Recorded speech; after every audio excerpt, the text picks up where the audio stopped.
Hola, mi amigo querido, qué alegría, ¿cómo estás?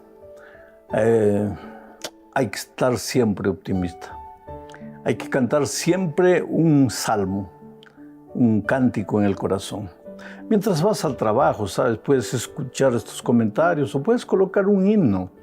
Los himnos que alaban el nombre de Dios como que ahuyentan las sombras. El día puede estar sombrío, pueden haber dificultades, o entonces puedes estar yendo con miedo a una entrevista, pero si vas repitiendo los salmos, si vas cantando himnos de gratitud, de gloria a Dios, tú vas a ver cómo la confianza se va a apoderar de ti, el miedo va a desaparecer, y lo que estés pensando hacer, lo vas a hacer con la ayuda de Dios. Vamos a la lección número 3, para el 20 de enero del año 2024.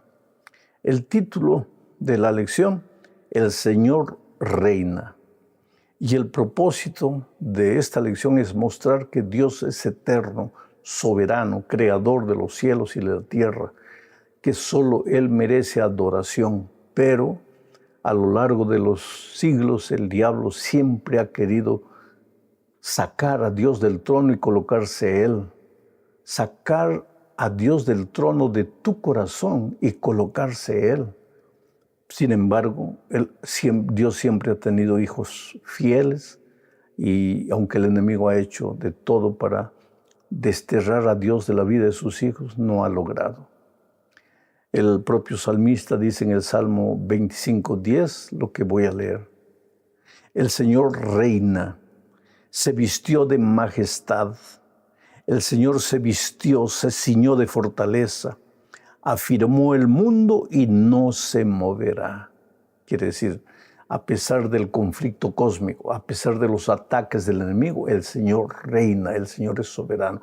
El ser humano hoy día, siendo usado por el diablo, a veces como instrumento del enemigo, puede hacer de todo para fomentar la idea de que Dios pasó de moda, de que Dios está dentro de cada uno y que cada uno puede determinar lo que es bueno, lo que es malo, pero Dios reina, el Señor reina, su fundamento es eterno para siempre. Nosotros somos criaturas y eso es justamente lo que trata el primer subtítulo, el Señor nos hizo. Aquí se presenta a Dios como el creador de los cielos y la tierra y el creador de tu vida y de la mía. Vamos a leer Salmo 8, 3 y 4. Dice así: Cuando veo tus cielos, obra de tus dedos, la luna y las estrellas que tú formaste, digo, ¿qué es el hombre para que tengas de él memoria y el hijo del hombre para que lo visites? El salmista David contempla los cielos estrellados, la luna, el poder creador de Dios en el universo y se pregunta, ¿qué soy yo? Delante de toda esta majestuosidad, ¿qué soy yo? ¿Qué es el hombre? Para que tú te acuerdes de él, para que tú lo ames. Bueno, el salmista reconoce la soberanía y la grandiosidad de Dios. Pero tal vez como ser humano se siente pequeño, se siente indispensable, se siente descartable, pero la verdad es que no es así. La verdad, querido, es que aunque Dios es el creador de un universo tan grande, tan majestuoso, que el ser humano con toda su ciencia no puede descubrir, no puede encontrar a Dios, tú eres precioso para Dios. No es porque eres un ser humano que te vas a sentir polvo o inservible, descartable, ¿no? Recuérdate que en la creación, por la palabra de Dios fueron creados los cielos y la tierra. Dios dijo, sea la luz, fue la luz. Que aparezca el firmamento, apareció el firmamento. Que aparezcan las aves, que aparezcan los animales.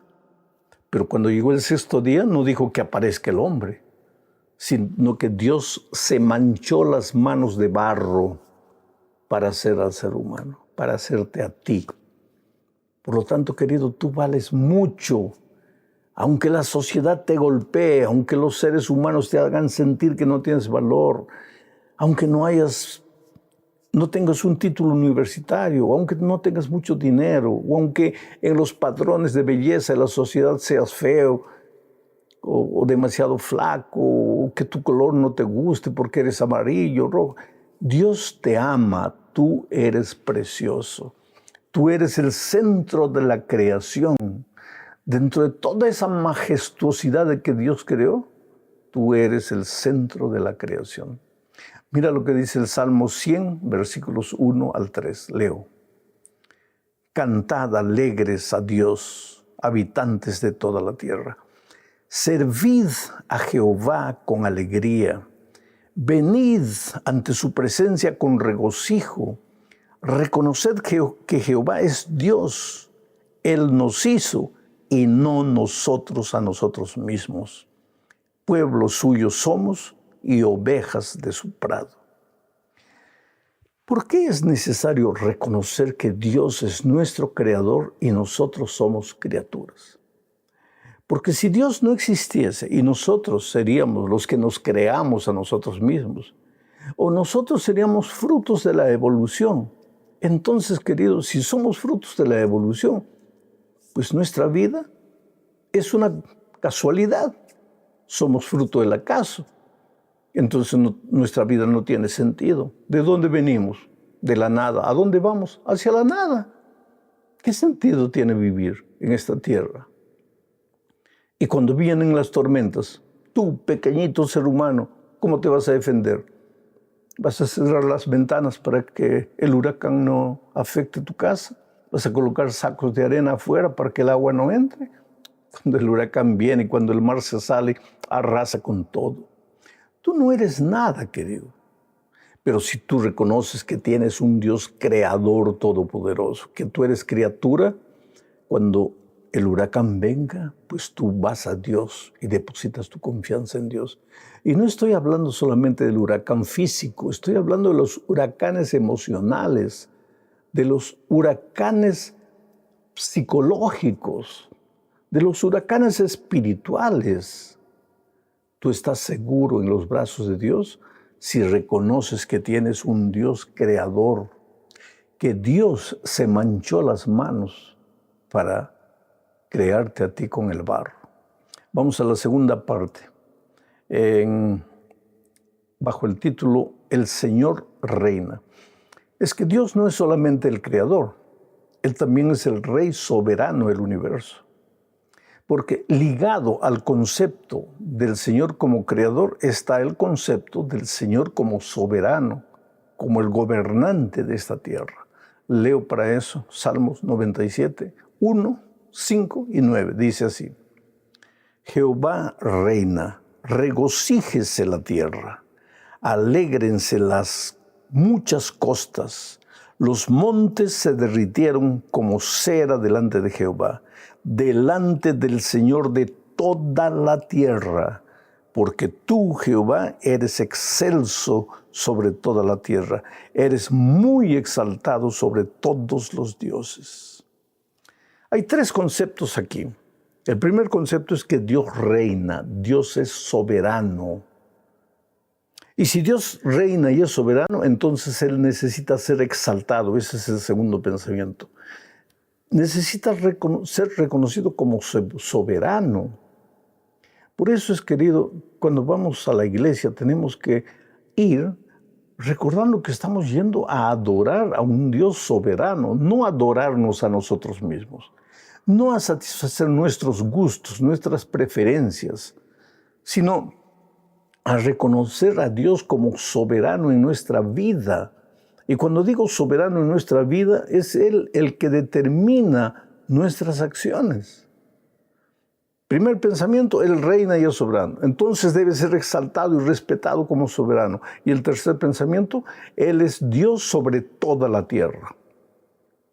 Él es soberano sobre todas las naciones, todas las tribus, todas las lenguas, todos los pueblos. Puede haber gente que no lo reconoce, pero Él es soberano. Dios siempre tiene la última palabra. Yo me acuerdo de una experiencia de una señora en Cuba. Yo estaba predicando desde el Teatro Mella, ahí en el centro de La Habana, vía satélite para muchos países del mundo. Y una señora fue llevada por una amiga y esa noche esa señora atea, no creía en Dios, nada, pero fue porque se sentía triste, se sentía sola. Entonces una vecina la llevó y estaba escuchando el mensaje del amor de Dios y en su corazón decía, pero ¿de qué Dios habla este señor? Dios no existe. Si Dios existe, ¿por qué permite el dolor, la tristeza? ¿Por qué permite el hambre, la injusticia, la violencia? No, Dios no existe. Pero salió compungida del teatro, pensando, ¿y si Dios existe? Entonces hizo una oración en su corazón y dijo, Señor, yo sé que tú no existes, pero si existes, yo te doy una oportunidad de probarme que existes. Su esposo se había ido a los Estados Unidos hace 30 años y nunca se acordó de ella. Y se fue prometiendo que un día llevaría a ella, a los hijos, para los Estados Unidos para vivir juntos. Él fue y nunca entró en contacto con ella. Entonces ahora ella dijo en su corazón, Señor, si tú existes, te doy la oportunidad de probarme. Quiero que mi esposo me llame. En 30 años no he sabido nada de él, pero quiero que hoy él me llame. Y cuando estaba llegando a la casa, una vecina la llamó así, a gritos. Le dice, mira, corre, porque te están llamando de Estados Unidos. Estaban llamando al teléfono de la vecina, porque ella misma no tenía teléfono. Entonces ella corrió, agarró el teléfono y era la voz del esposo. Perdóname, te prometí que los iba a traer y me olvidé de ustedes. Pero hoy escuché una predicación vía satélite ahí desde Cuba y reconocí que soy un miserable y que tú eres mi esposa y quiero traerte a ti y a mis hijos. Dios tiene la última palabra. No te atrevas a desafiar a Dios, a decir que Él no existe, porque Dios es Dios soberano, eterno. Entonces que toda la tierra se curve delante del Señor. El tercer punto de esta lección es un poco difícil de ser explicado. Dios es el juez. Si Él es el creador, si Él es el rey, el que gobierna, el soberano, Él también es el juez. Mira lo que dice Salmo 75, 4 al 7.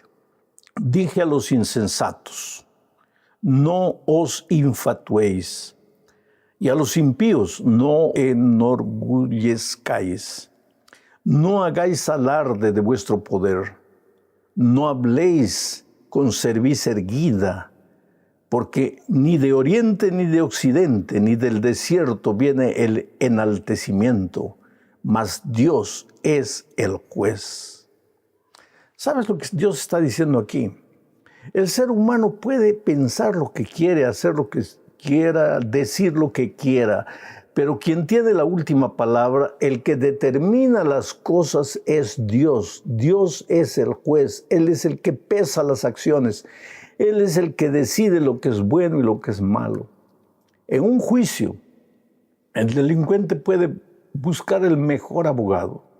Y el abogado puede decir, oye, ¿por qué mi defendido es inocente y es inocente por esto? Y porque la policía cometió un error, porque no le probó esto. Puede decir lo que quiera, pero quien finalmente determina es el juez. No es el abogado defensor, ni es el fiscal acusador, es el juez. Hoy día vivimos en tiempos cuando el ser humano quiere colocarse en el lugar de juez y decir, esto es bueno. Que Dios diga que es malo, no me importa, esto es bueno. Que la Biblia diga que esto es malo, no me importa. Yo creo que esto es bueno y esto es bueno. Entonces esto es malo. Que digan lo que digan, nadie tiene que meterse en mi vida, esto es malo. Pero finalmente, querido, quien va a determinar lo malo o lo bueno es Dios. Hoy día vivimos en tiempos en que podemos hacer lo que querramos, decir lo que querramos, pero va a llegar un momento en que vamos a tener que dar cuentas a Dios de la libertad que Él nos concedió. El problema es que la libertad que Dios nos dio, el hombre piensa que porque Él tiene libertad, Él es el juez y que no le va a pasar nada. No, la libertad es un don del cual vas a tener que dar cuentas un día. Hoy día, mientras no llegue el día, tú puedes hacer lo que quieras. Puedes hasta agredir a Dios en la cara, como un grupo de adolescentes. Un día ya les conté que un muchacho estaba rasgando las páginas de la Biblia, y cuando le dije, ¿y por qué lo haces? Dice, si soy libre, puedo hacer lo que quiero. Pero esa es la palabra de Dios. ¿Qué palabra de Dios? Me dijo él. Adolescente, rebelde. ¿Qué palabra de Dios? Dios no existe. Le doy 30 segundos para que me quite la vida. Pasaron los 30 segundos, nada. Ahí está. Hoy día tienes derecho de eso, porque tienes libertad. Pero un día vas a tener que rendir cuentas de tu libertad. Hoy día, querido, puedes pensar de la manera que quieras, pero quien dice lo que es correcto y lo que es incorrecto no es el hombre, no es la sociedad, no son las encuestas, no es el gobierno. Quien dice lo que es correcto o incorrecto no son los movimientos reivindicatorios. Quien dice lo que es correcto o no es Dios, porque Él es el juez. Y si tú lo reconoces como Dios creador, lo aceptas como Dios rey, gobernador del mundo, del universo, tienes que aceptarlo también como el rey juez, el Señor juez que determina lo que es bueno y lo que es malo. En la penúltima parte de este estudio se menciona el acuerdo del pacto de Dios, porque aunque Dios es el juez y lo que Él dice está dicho, Dios no es un juez dictador que hace las cosas por capricho personal, que hace las cosas que le favorecen a Él en detrimento del sufrimiento y del dolor de los seres humanos. No, porque Él tiene un pacto con la raza humana y el centro de ese pacto es su misericordia, su amor, su gracia. El pacto no es para obligarnos a hacer lo que no queremos. El pacto es para protegernos del dolor de nuestras decisiones insensatas, imprudentes. Porque el centro de su pacto es el amor. Dios quiere lo mejor para ti, querido. Pero a veces nos ve como chiquillos locos que corremos de aquí para allá, sin importarnos si estamos a la orilla del abismo, si viene un toro salvaje. Corremos inconscientes de nuestra situación. Y Dios es el Padre de amor que quiere evitarnos el dolor, el sufrimiento. Y es por causa de eso que estableció su pacto con nosotros. Y el centro de su pacto es el amor. Leo lo que dice Salmo 94, versículos 12 hasta el 15. Dice así: Bienaventurado el hombre a quien tú, Jehová, corriges, y en tu ley lo instruyes para hacerle descansar en los días de aflicción. En tanto que para el impío se cava el hoyo, porque no abandonará Jehová a su pueblo, ni desamparará su heredad, sino que el juicio será vuelto a la justicia, y en pos de ella irán todos los rectos de corazón.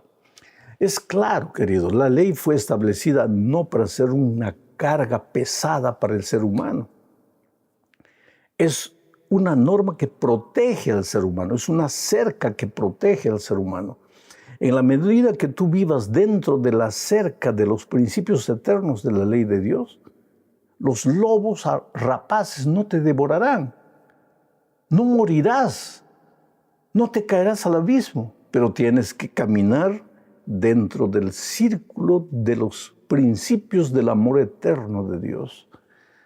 No veas los consejos divinos como cargas, como arbitrariedades divinas, sino como la expresión de un Dios que quiere lo mejor de lo mejor para ti.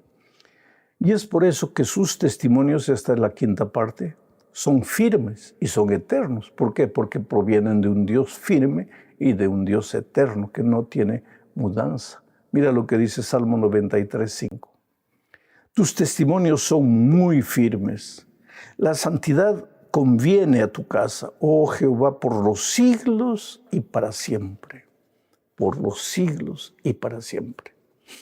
Dios te ha creado para que vivas una vida plena, una vida de alegría en la familia, en tu vida financiera, en tu vida física, en la vida espiritual. Para eso te ha establecido principios, recomendaciones, normas. Llámale ley si tú quieres, pero es una ley protectora. El centro de la ley es el amor, porque los primeros 4 mandamientos hablan del amor que tú debes tener hacia Dios. Los 6 últimos mandamientos, tu amor expresado hacia tu prójimo. Y por tras de cada uno de ellos, el amor que Dios tiene por ti. Porque aunque la vida te golpee, Dios te ama. Aunque en este momento no comprendas las circunstancias que estás atravesando, Dios te ama. Es tu restaurador, tu curador. Si estás herido, sangrando, en un canto de la carretera del camino, clama a Dios, levanta la mano.